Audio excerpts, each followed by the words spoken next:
Dira kuis, o karon kuis para yung yapunta sa to ang paglaag-laag diri sa Kaamulan Festival. O karon mga kuis na napud tay bisitahon nga booth.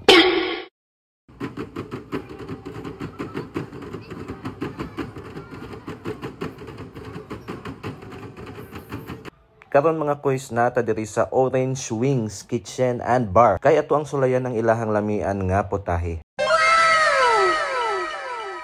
Ang Orange Wings mga kuis offers a unique dining experience that's perfect for foodies.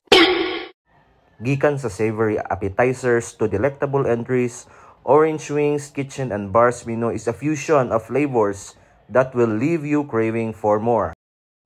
Ang ilahang signature dishes includes mouth-watering wings, succulent burgers, and fresh salads, all made with love and care. Ania lang sila dere sa atbang sa Kaamulan grounds mga kuys. So og makalaag mo dere sa Kaamulan, hapit pod mo dere no.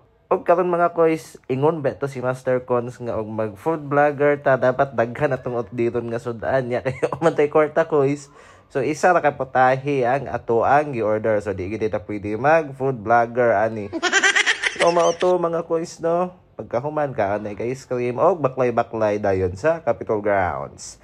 Hey!